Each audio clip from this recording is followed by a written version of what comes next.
I'll be completely honest, today wasn't that great of a day for me. I had a pretty low mood for the majority of my day. And it's around 6 p.m. now, and I'm like 2-3 minutes into my walk, and suddenly, I feel so much better. The power of going outside and going for a walk is so underrated.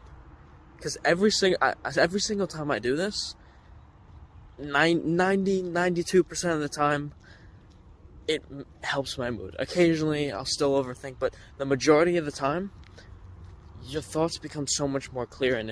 And you'll notice that if you have something that's stuck in your mind or an issue that you're trying to solve, the solution will just come to you when you go for a walk. Whereas, and so, if you go for a walk for like 10 minutes, say it's 10 minutes, the solution might come to you. But if you sit in your room for 6 hours and think about the exact same thing, the answer most likely won't come to you.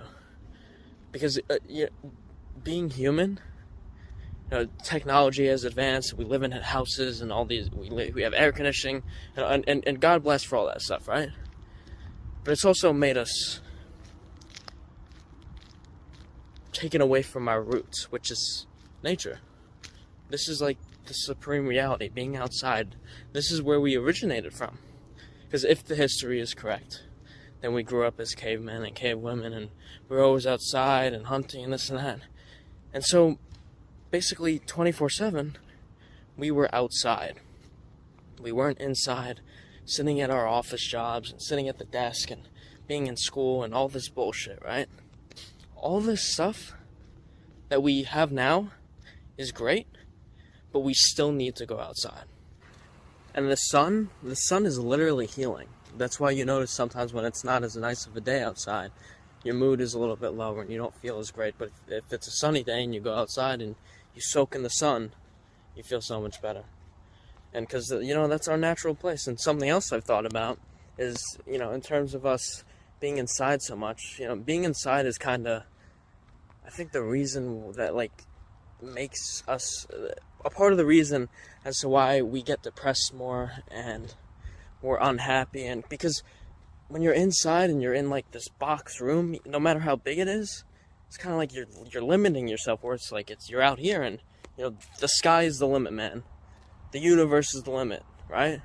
So there's not, you have so much more space, so much more space for free thinking and more thoughts and ideas to flow through your mind. Whereas if you're just in a box, you're kind of just limited, and the same thoughts and things will just cycle in your head over and over again, and that ultimately the brain is sometimes primarily negative. So then those negative thoughts build up, and if you don't go outside, then you start to suffer. And even if it's not that nice of a day outside, you should still go outside. Now, if it's horribly raining and there's a horrible hurricane, don't go outside, right?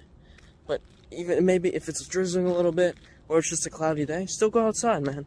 Even though you can't see the sun's still there, and you're not going to feel it as much, but it's still there, and you're still soaking that in a little bit, And, in terms of things like air conditioning and heat and stuff like that, all these commodities that we have with buildings and everything, I live in a place where there's 4 seasons. So winter, it's pretty damn cold. Summer, it's very warm. Spring is pretty nice too. Fall / autumn is a little bit cooler, right?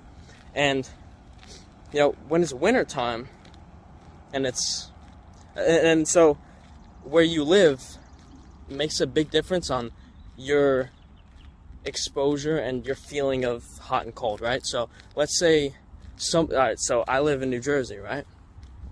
And sometimes when it's 50 degrees, if it's 50 degrees in the dead of winter, that's nice, right? And so it feels better than, the 30 degrees, 35 degrees, right? But if you live in somewhere like Florida, where it's hot and sunny the majority of the time and never drops below 70, then 50 degrees is very cold for you. Our bodies are adjusted to the heat because we have, these systems in place.